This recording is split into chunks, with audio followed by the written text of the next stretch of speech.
Bonjour mesdames et messieurs et mesdemoiselles, j'espère que vous allez bien. La Russie, elle est sur les nerfs. Et comme je vous ai dit hier, nous sommes dans une opération de œil pour œil, dent pour dent. Après donc, les envois massifs de drones ukrainiens dans l'espace aérien russe hier, dans plusieurs directions en Russie, c'est-à-dire sur plusieurs villes, la défense russe nous a informé qu'elle a su descendre la plupart de ces drones-là. Et donc les débris ont fait des dégâts.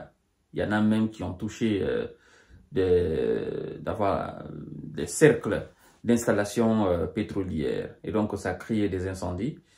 Et les pompiers en Russie, d'hier jusqu'à la tombée de nuit hier, ils étaient à pied d'œuvre pour éteindre ces incendies.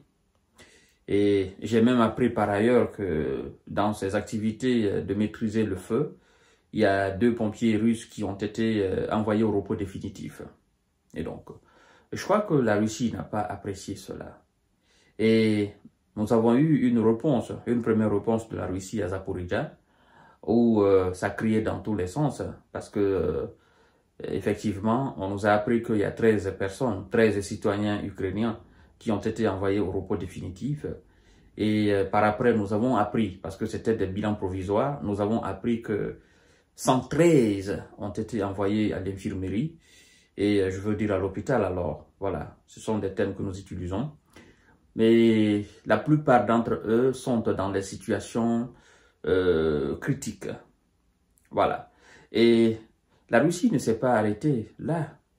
Elle ne s'est pas arrêtée là. Et donc, elle a continué les opérations à Kherson. Et dans plusieurs localités, plusieurs villes, y compris la ville de Kiev, ce matin. Voilà. Donc, mesdames et messieurs, c'est de ça que nous allons parler dans le cadre de cette émission. Donc, si vous êtes toute nouvelle ou tout nouveau à nous suivre sur cette chaîne YouTube KanTJ Visionnaire, sachez tout simplement que nous abordons les questions de la géostratégie, de la géopolitique sur cette chaîne. Donc, en Europe, en Asie, au Proche-Orient, au Moyen-Orient, en Afrique d'ailleurs très particulièrement, voilà, en Chine, la question taïwanaise, nous abordons tout sur cette chaîne YouTube KanTJ Visionnaire. Nous avons aussi une page Facebook que nous avons appelée le géopolitologue. Donc si vous êtes intéressé, nous vous invitons également à aller dans votre barre de recherche au niveau de Facebook, d'écrire le géopolitologue. Voilà, si vous avez une page Facebook, vous avez un compte privé et vous avez envie de nous suivre, vous écrivez dans votre barre de recherche le géopolitologue, vous verrez notre page là. Et puis vous abonnez là-dessus, ça ne vous prendra que quelques secondes. Voilà, puis vous continuez les émissions. C'est l'armée ukrainienne qui nous informe ce matin. Voilà, c'est pourquoi on dit l'armée ukrainienne déclare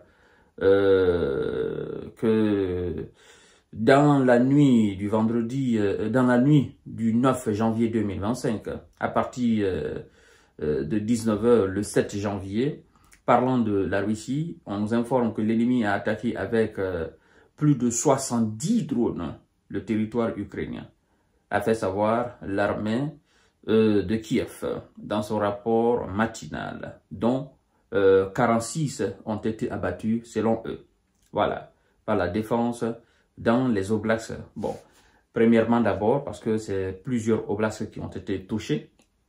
Voilà, donc on nous informe que dans les oblasts de Poltava, voilà, premièrement, dans les oblasts de Soumy, deuxièmement, de Kharkiv, troisièmement, de Tcherkassy, quatrièmement, de Tchernihiv, cinquièmement, dans la ville de Kiev, sixièmement, à Dnipropetrovsk, septièmement, à Kherson, sixième, est à Mykolaiv, huitième. Donc, dans 8 régions ukrainiennes, la Russie a fait parler la poudre. D'accord? Les drones d'attaque ont été envoyés partout. Et quand l'Ukraine dit souvent nous avons abattu tel nombre, c'est faux. Il y a des installations qui ont été touchées, des installations énergétiques, et il y a des chemins de fer qui ont été touchés, et il y a beaucoup de sites qui ont été touchés. Voilà, parce que des images circulent. Et d'ailleurs, dans la ville de Kherson, voilà, dans la ville de Kherson, il y a eu 2 personnes, je crois bien, envoyées au repos définitif. Voilà.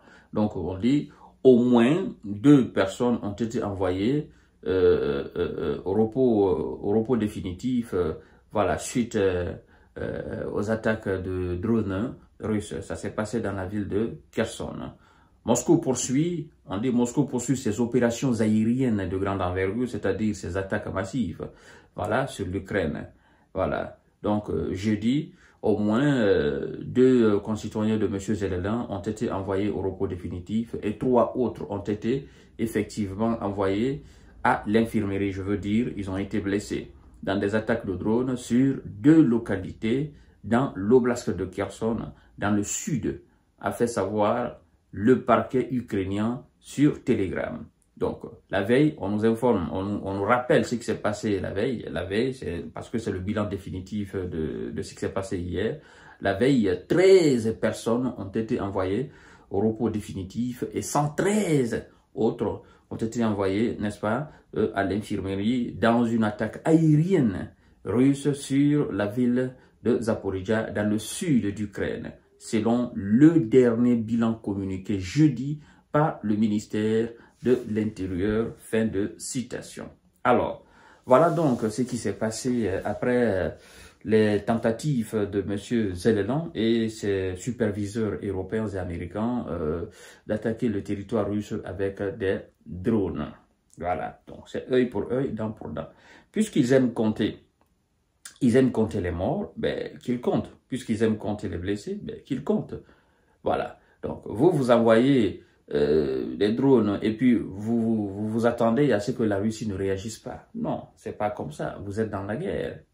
Je vous ai dit, plus vous faites des attaques aériennes, plus vous allez tirer le diable par la queue.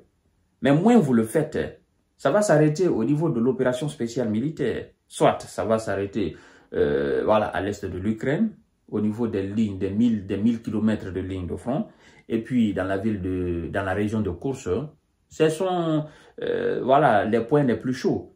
Mais au-delà de tout cela, vous vous dites, ben écoutez, nous allons attaquer les villes frontalières de la Russie.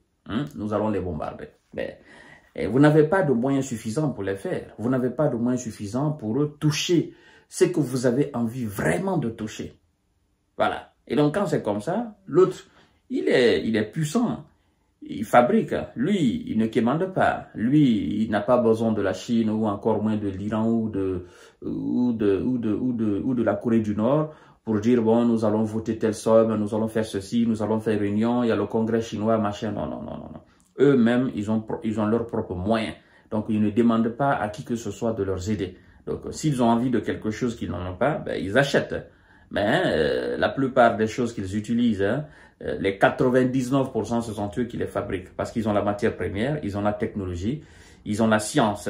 Voilà, ils ont ce savoir-faire militaire, tant bien dans le domaine militaire que dans le domaine civil, au fait. Voilà, donc quand vous êtes face à une telle puissance, comme M. Donald Trump lui-même a dit, c'est ce qu'ils font. Ils mènent la guerre. Hein? Ils ont battu l'Allemagne nazie, ils ont battu Napoléon. Vous faites face à une machine. Vous faites face à une machine de guerre. Donald Trump a dit clairement à M. Zelensky, il a dit, il faut que nous arrêtions tout ça là, sinon votre pays, dans quelques années, ne va plus exister. Et c'est ce qu'on est en train d'assister. Mais pour le moment, l'objectif principal de la Russie, c'est le Grand Donbass. Et vous savez, ça ne reste pas grande chose maintenant hein, pour définitivement faire la clôture de ce Grand Donbass-là. Donc, mesdames et messieurs, je vous reviens tout à l'heure pour notre série d'informations de décortiquage. Voici donc ce qui s'est passé ce matin. Et les opérations aériennes se poursuivent encore, n'est-ce pas, de la part de la Russie. Merci beaucoup.